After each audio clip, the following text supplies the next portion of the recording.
सभी पार्टियों की साख दांव पे लगी हुई है।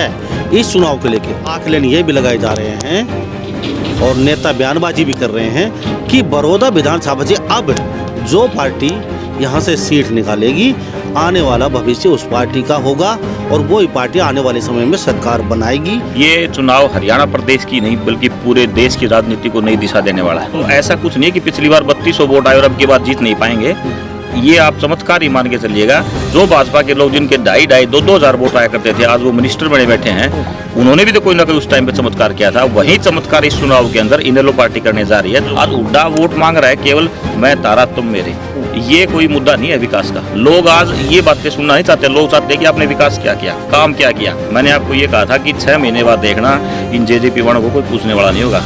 और आज यहाँ जो चुनाव हो रहा है इसमें न तो कोई जेजेपी का झंडा है, न कोई डंडा है, न कोई चुनाव निशान है। जेजेपी यहाँ चुनाव नहीं लड़ रही बल्कि भाजपा के पीछे पीछे घूम रही है। ये दुष्यंत चौटाला, दिग्विजय चौटाला जब अलग हुए थे पार्टी से, इन्होंने कहा था कि जो खट्टर की मदद कर सकता है वो कौम का भला नहीं कर सकता। आज वही दिग्विजय चौटाला और दुष्यंत चौटाला उस खट्टर का गुणगान करते हुए घूम रहे हैं। तो आज जेजेपी का तो अंत हो चुका है। जितना जेजेपी का वोट था बड़ौदा हल्के में, तकरीबन 32,000 वोट जेजेपी के आए थे उस टाइम पे, वो पूरा का पूरा वोट आज इंडियन नेशनल लोक दल में शिफ्ट हो रहा है। खट्टर तो बस में इसलिए नहीं चढ़ता था, खट्टर तो मजबूरी थी खट्टर की। तो आज भाजपा के नेता किसी गांव में आते हैं, आप जाके देखो उनको, उनके पीछे आगे पीछे सिक्योरिटी होती है, 50-50, 60-60 पुलिस वाले आगे पीछे होते हैं। अगर वो सिक्योरिटी उनके पास नहीं हो तो गाँव में लोग उनको घुसने नहीं देते। भाजपा के लोगों की तो ये हालत है। खट्टर ने शायद मेरे हिसाब से 54 गांव है इस हल्के में, बड़ौदा हल्के में 54 गांव में भी खट्टर नहीं जा पाया क्योंकि गांव में इतना विरोध है, ये बिना सुरक्षा के बिना बस के जा ही नहीं सकते। खट्टर साहब ने 6 साल के अंदर कोई काम ऐसा नहीं किया जिसको वो कोई ऐतिहासिक अपने आप में बता सकें। खट्टर साहब ने 3 काम किए हरियाणा में। एक, रामपाल का जो प्रकरण था उसमें कम से कम 25-30 लोग मारे गए। फिर राम रहीम का प्रकरण आया, उसमें 30-40 लोग मारे गए। फिर जाट आरक्षण हुआ, उसमें 30-35 नौजवान शहीद हुए। तो खट्टर सरकार के अंदर तो 100 से ज्यादा नौजवान हरियाणा प्रदेश के अंदर बंदूक की गोलियों से मारे जा चुके हैं। ये खट्टर साहब का इतिहास है। तो आप खट्टर साहब के राज को कैसे मान सकते हैं कि खट्टर साहब ने कोई अच्छा काम किया है। आप देख रहे हैं हरियाणा न्यूज 24, जहां हर खबर मिले सच के साथ। नमस्कार, स्वागत है आपका हरियाणा न्यूज 24 पे। मैं हूं मुन्ना लांबा, मेरे सहयोगी प्रिंस लांबा के साथ। पूरा हरियाणा प्रदेश, पूरे भारत की निगाह बड़ौदा पर टिकी हुई थी और हर पार्टी का नेता, अभिनेता, छोटा कार्यकर्ता, बड़े नेता यहाँ बोरिया बिस्तर डाले हुए पिछले 1 महीने से यहाँ टिके हुए थे कि अपने प्रत्याशी को जिताएंगे, वोट हासिल करेंगे। और सभी पार्टियों की साख दांव पे लगी हुई है इस चुनाव को लेके और आकलन ये भी लगाए जा रहे हैं और नेता बयानबाजी भी कर रहे हैं कि बड़ौदा विधानसभा से अब जो पार्टी यहाँ से सीट निकालेगी आने वाला भविष्य उस पार्टी का होगा और वो ही पार्टी आने वाले समय में सरकार बनाएगी। अगर बीजेपी यहाँ से टिकट अपनी सीट नहीं निकाल पाई तो सरकार भी, नेताओं के बार बार बयान आए हैं, सभाएं भी की, उनमें बोल रहे हैं कि ज़्यादा दिन सरकार ये नहीं टिक पाएगी, सरकार जल्दी ही गिर जाएगी और हम अपनी सरकार बनाने का दावा भी ठोक रहे हैं। तो इसी कड़ी में मेरे साथ मौजूद हैं इन लोगों के सह प्रभारी हैं प्रदेश के, नरेंद्र राज गागड़वास, और युवा भी हैं और इन लोग के सह प्रभारी हैं। पूरे चुनाव में लगातार इनकी नज़र रही है और बड़ी बारीकी से इन्होंने सब चुनाव को देखा है। युवा टीम और बुजुर्ग भी उनके साथ रहे हैं, गांव-गांव में गए हैं, तो इनसे भी जानते हैं वास्तव में लग क्या रहा है। और इन लोग की खासियत रही है क्योंकि इन लोग एक के पार्टी कुछ दिन से डिवाइड होने के कारण आपस में बढ़ चुकी थी। अब पिछली बार इनका प्रत्याशी ऐसे चुनाव कुछ थोड़े से मात्र वोट आए थे। अब की बार क्या ग्रोथ कर पाएगी इन लोग? अगर ग्रोथ नहीं करो तो कारण क्या है और कितना रुझान रहेगा इनके साथ? तो नरेंद्र राज गागड़वास हैं, सह प्रभारी पूरे प्रदेश के। नरेंद्र जी, आपका हरियाणा न्यूज़ 24 पर बहुत बहुत स्वागत जी। बहुत बहुत धन्यवाद लांबा साहब। नरेंद्र जी, क्या कहेंगे चुनाव को लेके? सारे चुनाव में आप साथ रहे हैं, अब भी युवा पीछे बैठे हैं, बुजुर्ग भी उक्का पी रहे हैं आपके साथ। इस चीज़ को लेकर अब आपका क्या आकलन है, किस तरीके से देखते हो? देखिए, जिस प्रकार से लांबा साहब ये जो चुनाव हो, चुनाव ये कोई साधारण चुनाव नहीं है। ये चुनाव हरियाणा प्रदेश की नहीं बल्कि पूरे देश की राजनीति को नई दिशा देने वाला है। क्योंकि हरियाणा प्रदेश की नहीं बल्कि पूरे देश के लोगों की, खासकर किसानों की इस चुनाव के ऊपर निगाहें हैं कि बड़ौदा की जनता क्या फैसला देगी, ताकि लोग इस बात का आकलन लगा सकें कि बड़ौदा की जनता का जो फैसला आएगा उससे कहीं ना कहीं सरकार की कार्यप्रणाली का भी पता लगेगा और ये भी पता लगेगा कि क्या सरकार वाकई में अच्छा कर रही है, और अगर बुरा कर रही है तो भी पता लगेगा। इसलिए ये चुनाव बड़ा अहम चुनाव है। और इस चुनाव के अंदर जो मामला है आज कल इनेलो पार्टी की एक बहुत बड़ी रैली बड़ौदा में थी और उस रैली के अंदर बड़ौदा हल्के के लोग अपने स्वयं के साधन लेकर, अपने स्वयं की गाड़ियों में बैठकर, ऐसा नहीं है कि बीजेपी की तरह पेड गाड़ियां देकर, पैसे देकर लोगों को रैली में बुलाया गया था। वो लोग अपने पैसे देकर अपनी गाड़ियों में बैठकर इस रैली में चौटाला साहब को, रायबैर सिंह चौटाला जी को सुनने आए थे। और जिस प्रकार से वो भीड़ उमड़ी, उस बात से आज बीजेपी और कांग्रेस के अंदर खलबली मची हुई है। कांग्रेस ने तो अपने प्रभारी तक चेंज कर दिए कि कहीं ना कहीं इनेलो ने तो सारा खेल जो है वो बिगाड़ दिया है। और आज हरियाणा प्रदेश में आप कहीं भी जाके पूछ लो, कल की रैली के बाद लोग ये मानकर चल रहे हैं कि इंडियन नेशनल लोक दल का प्रत्याशी जोगिंदर मलिक यहाँ से जीत के निकल रहे हैं। पिछली बार आपको याद ना हो तो 3,000 के आसपास उसके प्रत्याशी के वोट आए थे। 3200 मान लेते हैं, तो 3200 वोट, तो आप इतनी बड़ा दावा कर रहे हैं कि हमारा प्रत्याशी यहाँ से जीत के निकलेगा, तो ये मतलब दावा क्यों कर रहे हैं? आपको मतलब ऐसा क्यों लग रहा है? कहाँ से इतना कॉन्फिडेंस आ रहा है आपको कि हमारा प्रत्याशी के बार जीत के निकलेगा यहाँ से? बाकी कांग्रेस में भी कहीं ना कहीं काफ़ी उत्साह है। वो जो नरवान है भालू, वो कह रहे हैं हमारा कैंडिडेट जीता हुआ है। बीजेपी भी पूरा जोर लगा रही है हमारा कैंडिडेट जीता हुआ है। उस कड़ी में आपका अहम रोल बनता है। अगर आप यहाँ से अच्छे खासे वोट लेके निकलते हैं या जीत के निकलते हैं, तो एक शौक होगा, एक अचंभा हो जाएगा पूरे प्रदेश में कि ये नीलों ने कर क्या दिया। तो आपको ऐसा क्यों लग रहा है? कहाँ से, मतलब ऐसे कैसे आप? देखिए, चमत्कार जो है वो आविष्कार की जननी है और चमत्कार दुनिया में बहुत हुए। और आपने प्रश्न पूछा कि इनेलो के पिछले चुनाव में यहाँ से 3200 वोट आए थे, तो एकदम से इतना ग्राफ कैसे बढ़ेगा? ये जो भाजपा के जो बड़े बड़े नेता आज घूम रहे हैं हरियाणा प्रदेश में, ओम प्रकाश धनखड़ भाजपा के अध्यक्ष हैं, इन्होंने चुनाव लड़ा था, दादरी से 2900 वोट आए थे। और इन भाजपा की कभी 4 या 3 या 4 सीटों से ऊपर सीटें नहीं आती थी। एकदम से भाजपा की 50 सीटें आई कि नहीं आई पिछली बार? तो ऐसा कुछ नहीं है कि पिछली बार 3200 वोट आए और अब की बार जीत नहीं पाएंगे। ये आप चमत्कार ही मान के चलिएगा। जो भाजपा के लोग जिनके 2,500-2,000 वोट आया करते थे, आज वो मिनिस्टर बने बैठे हैं, उन्होंने भी तो कोई ना कोई उस टाइम पे चमत्कार किया था। वही चमत्कार इस चुनाव के अंदर इनेलो पार्टी करने जा रही है। जो 3200 वोट आए थे, अब की बार 52,000 से ऊपर वोट आप जो है दर्ज करेगी इनेलो। ये बात आपके सामने आएगी, आप जरूर देख लेना इस बात को। नरेंद्र जी, इनेलो पार्टी डिवाइड हो चुकी है, दुष्यंत अलग है, ये आपकी इनेलो पार्टी अलग है, ओम प्रकाश चौटाला जी जो हैं। तो इस हालत में प्रदेश की जनता भी कुछ न कुछ देखती है, सोचती भी है, भाई अलग अलग दोनों पार्टियां ही, ये जीत नहीं पाएगी। और फिलहाल ये जो चुनाव है ये काफ़ी अहम चुनाव है। तो इस चुनाव को लेके जैसे आप दावा कर रहे हैं हमारा कैंडिडेट जीत जाएगा, परंतु आपका ऐसा नहीं लगता कि यहाँ आपका गढ़ रह चुका है और उसके बाद हुड्डा का गढ़ है?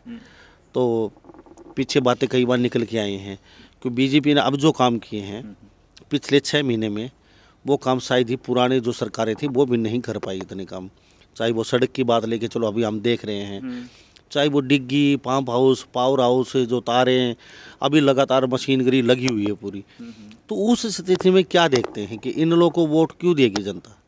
क्योंकि आपने भी यहाँ 15 साल राज किया है, जो 15 साल में काम होने चाहिए थे, क्या लगता है आपको वो काम इन लोग यहाँ करवा पाएंगे? देखिए, इनेलो पार्टी की जब सरकार थी और हरियाणा प्रदेश के मुख्यमंत्री चौधरी ओम प्रकाश चौटाला जी थे, उस टाइम पे जो चौटाला साहब ने यहाँ बड़ौदा में जो काम किए थे, सबसे पहले बड़ौदा में शुगर मिल लगवाने का काम चौधरी ओम प्रकाश चौटाला जी की सरकार में हुआ था। यहाँ पर अनाज मंडी किसने बनवाई? अनाज मंडी भी इनेलो सरकार में बनी थी। सब्जी मंडी इनेलो की सरकार में बनी थी। लड़कियों के लिए इंजीनियरिंग कॉलेज जो बनवाया गया वो भी चौटाला साहब की सरकार में बना था। भाजपा और कांग्रेस के लोग वोट जरूर मांग रहे हैं गाँव में, लेकिन हुड्डा साहब 10 साल सीएम रहे। 10 साल में बड़ौदा हल्के में अगर हुड्डा ने एक भी कोई काम किया हो तो वो अगर जनता को बताए। आज हुड्डा वोट मांग रहा है केवल मैं तारा तुम मेरे, ये कोई मुद्दा नहीं है विकास का। लोग आज ये बातें सुनना नहीं चाहते। लोग चाहते हैं कि आपने विकास क्या किया, काम क्या किया। चौटाला साहब ने जितने काम इस बड़ौदा हल्के में उस टाइम में किए थे, आज तक कोई भी, चाहे भूपेंद्र हुड्डा हो चाहे कोई बीजेपी का नेता हो, एक भी काम नहीं गिनवा सकता। और रही बात आप कह रहे हो कि दुष्यंत चौटाला जो जेजेपी जो है इनेलो से अलग हो गई, दुष्यंत चौटाला ने जब अपनी अलग पार्टी बनाई तो लंबा साहब आपको ध्यान होगा, आपने मेरा 6 महीने पहले इंटरव्यू किया था। मैंने आपको ये कहा था कि 6 महीने बाद देखना इन जेजेपी वालों को कोई पूछने वाला नहीं होगा। और आज यहाँ जो उपचुनाव हो रहा है, इसमें न तो कोई जेजेपी का झंडा है, न कोई डंडा है, न कोई चुनाव निशान है। जेजेपी यहाँ चुनाव नहीं लड़ रही, बल्कि भाजपा के पीछे पीछे घूम रही है। ये दुष्यंत चौटाला, दिग्विजय चौटाला जब अलग हुए थे पार्टी से, इन्होंने कहा था कि जो खट्टर की मदद कर सकता है वो कौम का भला नहीं कर सकता। आज वहीं दिग्विजय चौटाला और दुष्यंत चौटाला उस खट्टर का गुणगान करते हुए घूम रहे हैं। तो आज जेजेपी का तो अंत हो चुका है। जितना जेजेपी का वोट था बड़ौदा हल्के में, तकरीबन 32,000 वोट जेजेपी के आए थे उस टाइम पे, वो पूरा का पूरा वोट आज इंडियन नेशनल लोक दल में शिफ्ट हो रहा है। और आप देखना 32,000 वो 3200 हमारे आए थे। 36,000 से तो आज इनेलो की बड़ौदा हल्के में शुरुआत है। और ये जैसे जैसे 2 दिन का चुनाव बाकी है, 2 दिन के बाद आप देखना ये चमत्कार इंडियन नेशनल लोकदल हरियाणा में करके दिखाएगी। और यहाँ से बड़ौदा की जनता ने फैसला कर लिया कि वो इनेलो कैंडिडेट को जिताने का फैसला करेगी। नरेंद्र जी, आप सह प्रभारी हैं प्रदेश के। जी। चलो मान लेते हैं आपकी बंदिशें आप कहेंगे, लेकिन आपको कुछ ऐसा नहीं लगता यहाँ चुनाव इतने जोर पकड़ा हुआ है, पूरा भारत यहाँ जनता आप यहाँ आई हो, देख रहे हो सुबह से शाम तक पता नहीं 50,000 लोग आते हैं जाते हैं आए दिन। आपकी जो करण चौटाला, अर्जुन चौटाला, इतने मारा मारी चुनाव में इतना प्रचार अभियान तेज चल रहा है, तो आपके जो मुखिया हैं पार्टी के वो कहीं ना कहीं यहाँ नज़र नहीं आ रहे हैं लोगों के बीच, और वो युवा हैं। और युवाओं का ज़माना आप भी बोल रहे हैं, आपके सुप्रीमो चौटाला भी बोलते हैं युवाओं का ज़माना है, मोदी जी भी बोलते हैं युवाओं का ज़माना है, युवाओं पे कंधे पे सब कुछ टिका हुआ है। और फिर आपके जो पुराने चेहरे हैं जैसे अभय चौटाला लगा लो, ओम प्रकाश चौटाला लगा लो, मैदान में वो ही दिखाई दिए। तो युवाओं का ज़माना, युवा नहीं आते, तो कहीं ना कहीं ये सोचने वाली बात भी है। जनता भी सोच रही है दोनों बेटे आखिर चुनाव में आए क्यों नहीं, प्रचार क्यों नहीं किया। अगर वो आते तो शायद समीकरण और भी अच्छे होते आपके पक्ष में। क्या कहें? देखिए करण चौटाला जी जो हैं उनकी थोड़ी सी जो है ना सेहत पीछे थोड़ी कमज़ोर थी, और कोरोना काल चल रहा है इसलिए उनको डॉक्टरों ने सलाह दे रखी है कि भाई आप ज़्यादा भीड़ भड़ाके में ना जाओ। दूसरी बात जो अर्जुन चौटाला जी की आप बात कर रहे हो, उनकी कल रात को ही सगाई थी चंडीगढ़ में, तो और उनकी अभी शादी भी नवंबर में ही है, करण जी की भी अर्जुन जी की भी। तो कहीं ना कहीं वो पारिवारिक जो व्यवस्थाएं हैं उनके अंदर वो बिजी हैं। और चौटाला साहब और अभय सिंह चौटाला जी ने पूरे चुनाव की प्रचार कमान जो संभाल रखी है, पार्टी ने मुझे यूथ का सह प्रभारी बना रखा है करण जी के साथ। मैं यहाँ पिछले 15 दिनों से यहीं बड़ौदा में हूँ। हमारे युवा के प्रदेश अध्यक्ष वो भी यहीं हैं। पूरे हरियाणा की हमारी युवा इनेलो की जो भी इकाई है, जो भी टीम है, वो पूरी पिछले 15-20 दिन से लगातार बड़ौदा हल्के में है। और आज अभय चौटाला जी की जो छवि है वो ऐसी छवि बन चुकी है हरियाणा प्रदेश में कि अभय चौटाला के बारे में चाहे आप किसी भी कांग्रेस पार्टी के किसी व्यक्ति से पूछ लो, चाहे भाजपा के किसी कार्यकर्ता से पूछ लो, अभय चौटाला जी के बारे में हर आदमी एक बात बोलता है कि अगर जुबान का धनी कोई नेता है, अगर अपने कार्यकर्ता के लिए कोई डट सकता है और अपने कार्यकर्ता की अगर कोई सूद ले सकता है, और जिस व्यक्ति ने अगर अपनी जुबान दे दी तो वो व्यक्ति अपनी जुबान से पीछे नहीं हटता है, उस व्यक्ति का नाम चौधरी अभय सिंह चौटाला जी है। और हरियाणा प्रदेश के युवा इस बात को पसंद करने लगे हैं क्योंकि वो भाजपा के जुमलों को सुनकर परेशान हो चुके हैं। अब मोदी जी जब शुरू में 2014 में आए, उन्होंने कहा था कि मैं 100 दिन के अंदर विदेशों से काला धन वापस लेकर आऊंगा, इस देश के अंदर बुलेट ट्रेन चलाई जाएगी, गंगा की सफाई की जाएगी, हर साल 2 करोड़ युवाओं को रोजगार दिया जाएगा। आज कहाँ है, कौन सी बातें कहाँ हैं? एक भी बात उनमें सच साबित नहीं हुई। इसलिए आज हरियाणा प्रदेश के युवा चाहते हैं कि हमें ऐसा नेता चाहिए जो जुबान का धनी हो और जो वायदा करे वो पक्का करे। इसलिए आज हमारे स्टार प्रचारक अभय सिंह चौटाला जी ने ऐसा माहौल बना दिया है बड़ौदा में, तो आप देखना चुनाव के नतीजे चौंकाने वाले होंगे। नरेंद्र जी, आपको एक बात और मैं पूछना चाहूँगा। हमारे प्रदेश के मुख्यमंत्री मनोहर लाल जी, उन्होंने एक यात्रा निकाली थी, बस से नीचे नहीं उतरे वो, एक जोश से लबालब थी, 75 पार का नारा दिया था, आपको भी याद होगा। पूरी जनता देख रही है हरियाणा की, सबको पता है, सारे नेता देख रहे हैं। तो कहीं ना कहीं जनता ने ओदे मुँह उनको पटका उस समय। 75 तो कहाँ, मुश्किल से सरकार बन पाई बीजेपी की। तो इतना ज़्यादा मतलब सब बस से नीचे ना उतरना। आपके भी ओम प्रकाश चौटाला सुप्रीमो हैं, बस में रहे हैं। अब आप कहें 80 साल के बुजुर्ग हैं, बस से बार नीचे, कोरोना काल है, लेकिन आपको नहीं लगता जनता वो पुराने ज़माने बीत चुके हैं? जनता ऑन द स्पॉट, जनता के बीच में जाना पड़ेगा, आपको जनता के बीच में रहना पड़ेगा। जनता उसके बाद देखती है, परखती है, क्या हमारा भला करे, क्या बुरा करेंगे, उसके बाद वोट देती है। तो आपको ऐसा नहीं लगता ओम प्रकाश चौटाला जी बस में बैठ के गए हैं, लोगों को भाषण दिया है, तो इस तरीके से क्या लगता है आपको? जैसे मनोहर लाल वाली स्थिति तो नहीं हो जाएगी, क्योंकि अगर वो जनता के बीच में उतर के कुछ बोलते, बातचीत करते, पूरे गांव कवर नहीं तो कम से कम 10 गांव ले लेते आप, तो आपको क्या लगता है उनसे कुछ फर्क पड़ने वाला है या फिर? देखिए चौटाला साहब की बात में और खट्टर की बात में ज़मीन आसमान का फ़र्क है। चौधरी ओम प्रकाश चौटाला जी की उम्र 80 साल से ऊपर है। दूसरी बात, वो 80% से ज़्यादा हैंडीकैप्ड है। हर गांव के अंदर जाकर चौपाल में उनको भाषण देना पड़ता है, और जिस चौपाल में जाएंगे तो अगर वो छोटी गाड़ी में जाते हैं तो उस गाड़ी से उतरकर चौपाल में जाकर उनको भाषण देना होता है, फिर गाड़ी में वापस बैठना होता है। सुबह से लेकर शाम तक ऐसा करना उनके लिए नामुमकिन सी बात है, इसलिए वो बस में चलते हैं। और ऐसा नहीं कि वो कार्यकर्ताओं से नहीं मिलते, जो भी कार्यकर्ता आते हैं वो बस में चढ़कर भी उनसे मिलते हैं। रही खट्टर की बात, खट्टर तो बस में इसलिए नहीं चढ़ता था, खट्टर तो मजबूरी थी खट्टर की। तो आज भाजपा के नेता किसी गांव में आते हैं, आप जाके देखो उनको, उनके पीछे आगे पीछे सिक्योरिटी होती है, 50-60 पुलिस वाले आगे पीछे होते हैं। अगर वो सिक्योरिटी उनके पास नहीं हो तो गाँव में लोग उनको घुसने नहीं देते। भाजपा के लोगों की तो ये हालत है, खट्टर ने शायद मेरे हिसाब से चौमन गांव है इस हल्के में, बरोदा हल्के में, चौमन गांव में भी खट्टर नहीं जा पाया, क्योंकि गांव में इतना विरोध है कि ये बिना सुरक्षा के बिना बस के जा ही नहीं सकते। इनकी मजबूरी है बस में बैठना, तो क्योंकि लोग इनको कहीं जूतों की माला ना पहना दे, ये हालत है इनकी। चौटाला साहब की बात में इनकी बात में जमीन आसमान का फर्क है। नरेंद्र जी, आपने चौधरी भजनलाल का राज देखा, आपने चौधरी बंसलाल का राज देखा, और आपने चौधरी ओम प्रकाश चौटाला का भी राज देखा है, तो और मनोहर खट्टर भी आप देख चुके हैं, अभी दूसरी पारी उनकी चली हुई है। तो क्या लगता है, कौन सा आपको ऐसा लग रहा है कि इनमें से किसका कार्यकाल अच्छा लगा आपको? क्या वास्तव में ही मनोहर खट्टर इन 6 साल में कुछ कर पाए हैं, या चौधरी बंसीलाल बेस्ट रहे हैं? तो क्या लगता है, आपके पार्षद रह चुके हैं, आप भी राजनीति में सक्रिय हैं काफ़ी, आपके पिताजी भी चुनाव लड़ चुके हैं इनेलो से, पुराने कार्यकर्ता हैं, पुराने नेता हैं वो भी, क्या कहेंगे? देखिए ऐसा है जी, जो चौधरी बंसीलाल का राज था उस टाइम तो हम छोटे होते थे, तो फिर भी सुना तो है आपने? सुना है कि वो अच्छे प्रशासक थे, ऐसा हमने बंसीलाल जी के बारे में सुना है। लेकिन चौटाला साहब का जो राज था वो अपने आप में एक ऐतिहासिक था। चौटाला साहब के राज में लोगों को मुख्यमंत्री के पास नहीं जाना पड़ता था, मुख्यमंत्री उनके घर पे खुद आते थे। चौटाला साहब ने एक कार्यक्रम किया था सरकार आपके द्वार, उसमें वो चौपाल में लोगों के बीच में बैठकर समस्याओं का समाधान करते थे। आज लोग मुख्यमंत्री के पास जाते हैं चंडीगढ़, मुख्यमंत्री जी चंडीगढ़ नहीं मिलते, बोले दिल्ली गए हुए हैं, दिल्ली जाते हैं तो चंडीगढ़ गए हुए हैं। चौटाला साहब ने राज में ऐसा किया कि सरकार आपके द्वार, मतलब पूरी की पूरी सरकार, चौटाला साहब खुद चौपाल में आकर बैठकर लोगों की समस्याओं को जाते थे। इससे बड़ी बात एक आम जनता के लिए, आम नागरिक के लिए कोई नहीं हो सकती। रही बात आप खट्टर साहब की कर रहे हो, खट्टर साहब ने 6 साल के अंदर कोई काम ऐसा नहीं किया जिसको वो कोई ऐतिहासिक अपने आप में बता सकें। खट्टर साहब ने 3 काम किए हरियाणा में। एक, रामपाल का जो प्रकरण था उसमें कम से कम 25-30 लोग मारे गए। फिर राम रहीम का प्रकरण आया, उसमें 30-40 लोग मारे गए। फिर जाट आरक्षण हुआ, उसमें 30-35 नौजवान शहीद हुए। तो खट्टर सरकार के अंदर तो 100 से ज़्यादा नौजवान हरियाणा प्रदेश के अंदर बंदूक की गोलियों से मारे जा चुके हैं। ये खट्टर साहब का इतिहास है। तो आप खट्टर साहब के राज को कैसे मान सकते हैं कि खट्टर साहब ने कोई अच्छा काम किया है? इस चुनाव में क्या खासियत देखने को मिली, बड़ौदा चुनाव में आपका क्या ऐसा आपको नया लगा?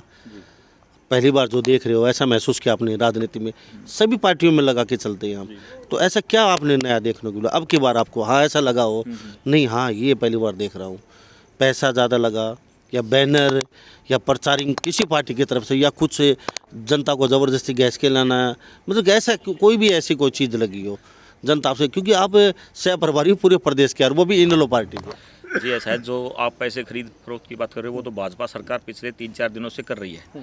ज़बरदस्ती सरपंचों को, पंचों को, जिला पार्षदों को बुलाया जाता है, धमकाया जाता है, डराया जाता है कि तुम्हारे खिलाफ ये जांच खोल देंगे अगर आप भाजपा को वोट नहीं दोगे तो। सरपंच डरने वाले नहीं है, मात्र 2 महीने बच्चे, 2 महीने भी नहीं है, अभी चुनाव होने वाले हैं, कोई पागल सरपंच नहीं है डर के उनके पास आ जाए। फिर भी उनको लालच दिया जा रहा है कि आपको 2 महीने में इतनी ग्रांट दे देंगे। अभी चुनाव कार्यकाल इनका जनवरी तक का है, तो जनवरी तक तो 3 महीने बाकी है।